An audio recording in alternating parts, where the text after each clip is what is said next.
वहीं छठ पूजा को लेकर ब्रिजघाट पर आस्था का जनसैलाब देखने को मिला है, जहां छठ व्रतियों ने डूबते सूरज को अर्घ्य दिया।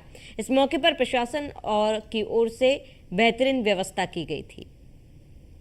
आस्था का महापर्व यानी कि छठ मैया का पर्व त्रेता युग से इसकी शुरुआत हुई और कहा जाता है कि त्रेता युग में सबसे पहले माँ जानकी ने वेदी बनाकर सूर्य की उपासना की थी और तब से यह परंपरा चली आ रही है। पहले बिहार, पूर्वांचल और अब तो पश्चिमांचल में भी इसका सबसे ज़्यादा उत्साह और उल्लास देखा जा सकता है।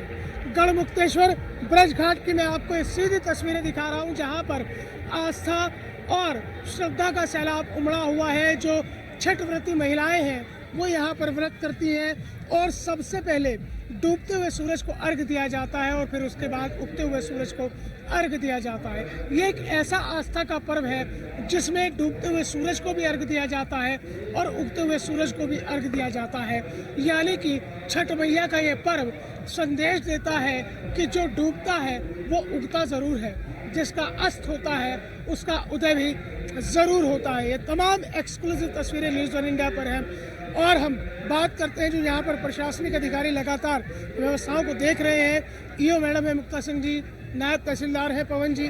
मैडम ये बताइए किस तरह की व्यवस्थाएं हैं और किस तरह से आप लोगों ने तमाम चीज़ों को संभाला हुआ है? जी, यहाँ पे मैं अधिशासी अधिकारी के रूप में तैनात हूँ मुक्ता सिंह। यहाँ पे जितनी व्यवस्थाएं हैं जैसे आप देख पा रहे होंगे कि बैरिकेटिंग, श्रद्धालुओं की सुरक्षा के लिए लाइट की व्यवस्था, पीने की पानी की व्यवस्था, ये सब हम लोगों ने श्रद्धालुओं के हित के लिए किया है। और हम ये कामना करते हैं, पूरी नगर पालिका ये कामना करती है कि जो लोग भी आए हैं अच्छे से सब कुछ छठ जो है संपन्न कर सके। अच्छा मैडम ये बताइए, आप लोग भी यहाँ पर आते हैं, कितना उत्साह और उमंग आपको देखने के लिए मिलता है जो पिछले कुछ सालों में बढ़ा है? जी जी जी, बिल्कुल ये देख रहे हैं। अभी हम लोग बात भी कर रहे थे, नायब साहब से बात कर रहे थे कि अब ये छठ व्रत जो है ये पूरे भारत में एक तरह से फैल चुका है।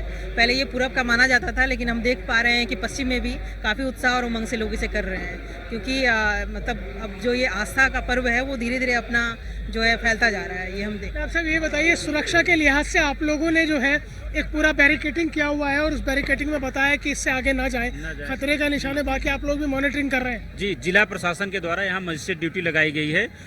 ब्रज घाट में भी और कच्चे घाट पर भी जो ड्यूटी सबकी लगी है जिला प्रशासन की तरफ से, उसमें सुरक्षा की दृष्टि से और सारी व्यवस्थाओं को देखते हुए हम इसको जो है मॉनिटरिंग कर रहे हैं। लगातार इस पर नज़र बनाए हुए हैं कि जो है ये सही तरीके से सब जो पतित पावनी माँ गंगा के किनारे आज छठ मैया के पर्व पे जो है उपस्थित लोग हैं वो सकुशल अपनी इस पूजा संपन्न करके वापस अपने घर जाएं। अच्छा, आप लोग प्रशासनिक सेवाओं में हैं जी, और जैसा ये पर्व भी संदेश देता है कि जिसका अस्त होगा उसका उदय भी होगा, लेकिन आपको हिम्मत रखनी और मेहनत करनी है। यही तो जीवन का फलसफा है कि जो अस्त होता है उसका उदय जरूर होता है और जिसका उदय होता है उसका अस्त जरूर होता है।